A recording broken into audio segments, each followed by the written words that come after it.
인류 역사상 가장 화려했던 왕의 전성기와 십자가에 매달린 참혹한 사형수의 죽음.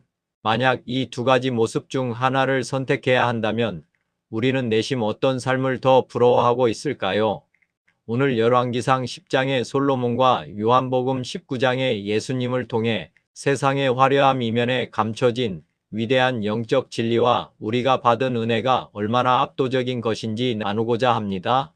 이 영상을 끝까지 보시면 우리는 솔로몬과 비교할 수 없는 큰 은혜를 받은 자임을 깨닫게 되실 것입니다. 1. 헛된 영광. 솔로몬이 누린 해 아래의 수고. 열왕기상 10장은 이스라엘 역사상 가장 화려했던 솔로몬 왕의 전성기를 보여줍니다. 스바의 여왕이 찾아와 감탄할 만큼의 압도적인 지혜. 매년 22톤의 금이 들어오고 은을 돌같이 흔하게 여겼던 엄청난 부와 군사력. 이것이 솔로몬이 누린 영광이었습니다. 솔로몬 왕의 재산과 지혜가 세상의 그 어느 왕보다 큰지라. 열왕기상 10장 23절 말씀. 솔직히 우리는 은연중에 솔로몬의 삶을 부러워하며 나와 내 자녀도 세상에서 이런 성공을 누리기를 바랍니다. 하지만 이렇게 화려하게 출발했던 솔로몬이 인생의 황혼기에 깨닫고 남긴 고백은 참담했습니다. 전도자가 이르되 헛되고 헛되며 헛되고 헛되니 모든 것이 헛되도다. 해 아래에서 수고하는 모든 수고가 사람에게 무엇이 유익한가? 전도서 1장 2, 3절 말씀. 하나님은 솔로몬의 인생 전체를 통해 이 땅의 부귀영화가 결코 인간을 향한 하나님의 궁극적인 뜻이 아님을 분명히 보여주셨습니다. 예수님의 위대한 선언 다 이루었다. 반면 요한복음 19장은 십자가에 달려 조롱받고 피 흘리시는 예수님의 참혹한 모습을 기록하고 있습니다. 빌라도의 불의한 재판, 가시관과 채찍질 속에서 하나님의 아들이 우리를 위해 십자가에 달리셨습니다. 그리고 마지막 숨을 거두시며 역사상 가장 위대한 선언을 남기셨습니다. 예수께서 신포도주를 받으신 후에 이르시되 다 이루었다 하시고 머리를 숙이니 영혼이 떠나가시니라. 요한복음 19장 30절 말씀. 예수님은 무엇을 다 이루셨다는 것일까요? 창세기 2장에서 하나님은 천지 창조를 마치고 안식하셨습니다. 하지만 예수님은 공생의 기간 동안 내 아버지께서 이제까지 일하시니 나도 일한다고 하시며 예수님도 수많은 병자들을 안식일에 고쳐주셨습니다. 쉬지 못하고 일하고 계신 이유는 천하보다 귀한 인간이 흙으로 지음받은 존재에서 영생하는 하나님의 자녀로 새롭게 빚어내시는 재창조의 일이 아직 끝나지 않았기 때문입니다. 하나님이 예수님을 이 땅에 보내신 이유는 예수님만이 인간 재창조의 일을 완성할 수 있는 길이었기 때문입니다.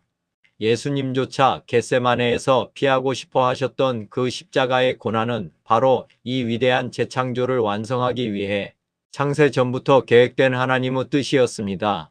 십자가에서 숨을 거두심으로 인간을 새로운 피조물로 만드시는 그 구원의 사역을 마침내 다 이루신 것입니다. 3. 참된 안식, 새 피조물이 누리는 영광. 예수님의 십자가와 부활 사건은 누구나 아는 역사적 사실입니다. 하지만 이를 객관적인 지식으로 아는 것만으로는 충분하지 않습니다. 주님이 다 이루신 십자가 사건을 깨닫고 마음의 문을 열어 예수님을 나의 주인으로 영접할 때 성령 하나님께서 우리 안에 임하십니다. 그때 비로소 하나님의 뜻이 내 삶에서 완성되는 것입니다. 그런즉 안식할 때가 하나님의 백성에게 남아있도다. 이미 그의 안식에 들어간 자는 하나님이 자기의 일을 쉬심과 같이 그도 자기의 일을 쉬느니라. 히브리서 4장 9, 10절 말씀. 히브리서의 경고처럼 과거의 백성들, 이스라엘 백성들은 불순종과 완고함으로 이 안식에 들어가지 못했습니다. 이제 우리는 이 경고의 말씀을 무시하면 안 됩니다. 예수님이 하나님이심을 믿을 수 있는 증거 십자가와 부활을 묵상해 보십시오. 예수님이 하나님이라는 명확한 증거입니다. 예수님을 주님으로 믿을 때 하나님의 재창조 사역에 동참하게 됩니다. 내가 노력해서 구원을 얻는 것이 아닙니다. 부모가 자녀를 낳듯이 하나님이 하나님의 아들로 태어나게 하는 것이 구원입니다. 우리가 할 일은 예수님이 다 이루신 일을 믿고 주님을 주인으로 영접하기만 하면 주님께서 성령 하나님을 보내주셔서 우리를 하나님의 자녀로 거듭하게 하십니다. 그리고 이후에는 부모가 자녀를 키우듯이 주님이 차려주시는 생명의 말씀을 매일매일 아멘으로 화답하며 먹고 주님께 삶을 모두 맡겨드리며 따를 때 우리는 세상의 수고를 모두 내려놓고 참된 안식에 들어가게 됩니다. 4. 솔로몬보다 크신 이가 내 안에 심판 때에 남방 여왕이 일어나 이 세대 사람을 정죄하리니 이는 그가 솔로몬의 지혜로운 말을 들으려고 땅 끝에서 왔음이거니와 솔로몬보다 더 큰 이가 여기 있으며 마태복음 12장 42절 말씀. 스바의 여왕은 솔로몬의 지혜를 듣고도 감격했습니다.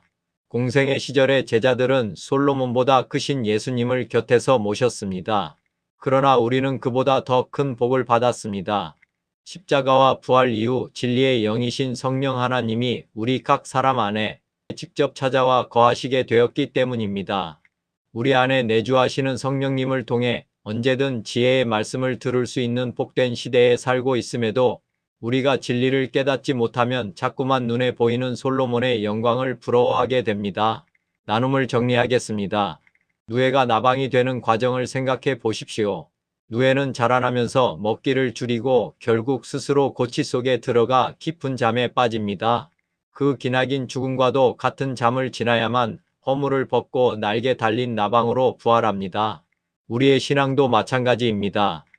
이 세상의 헛된 욕망들을 버리고 나 자신을 부인하며 주님을 따를 때 우리는 세상에 대하여 깊은 잠에 들게 됩니다. 그리고 주님이 다시 오시는 날 애벌레가 나방으로 깨어나듯 우리의 몸은 영광스럽게 부활하여 영원한 안식에 들어가게 될 것입니다. 이 세상에서 창조주가 피조물을 위해 죽으신 사건보다 더 충격적인 사건은 없습니다. 그리고 죄로 죽었던 아담의 후손이 성령으로 말미암아 하나님의 자녀로 재창조되는 것보다 더 위대한 기적은 없습니다. 우리가 예수님을 구주로 영접할 때 이 위대한 창조의 기적이 우리 삶의 현실이 됩니다. 주님이 나를 성전 삼고 내 안에 거하신다는 사실 하나만으로 우리의 모든 결핍은 이미 해결되었습니다. 주님이 십자가에서 하나님의 뜻을 다 이루셨다고 말씀하셨습니다. 예수님의 이 선언이 우리에게 얼마나 큰 복을 주시는 말씀인지를 깊이 묵상해 보시길 바랍니다. 이제 세상의 헛된 영광을 부러워하지 마십시오. 솔로몬이 남긴 말을 잊지 마십시오. 이 세상과 비교할 수 없는 분 하나님이 우리와 함께 하는 길을 열어주셨습니다. 솔로몬도 전도서 12장에서 하나님과 함께 하는 삶이 복임을 깨달았습니다. 지금 우리는 구약시대에 상상도 못했던 일이 예수님의 십자가상에서 이루신 일로 우리에게 일어나게 되었습니다. 믿는 자에게 하나님을 선물로 주십니다. 이보다 큰 복은 세상엔 없습니다. 예수님을 믿으십시오. 이 복을 누리며 사십시오. 그리고 예수님을 믿게 되었다면 오직 내 안에 임하신 주님 한 분만으로 만족하며 나를 새로운 피조물로 재창조해 주신 하나님께 모든 영광을 올려드리는 복된 삶을 누리시기를 간절히 축원합니다.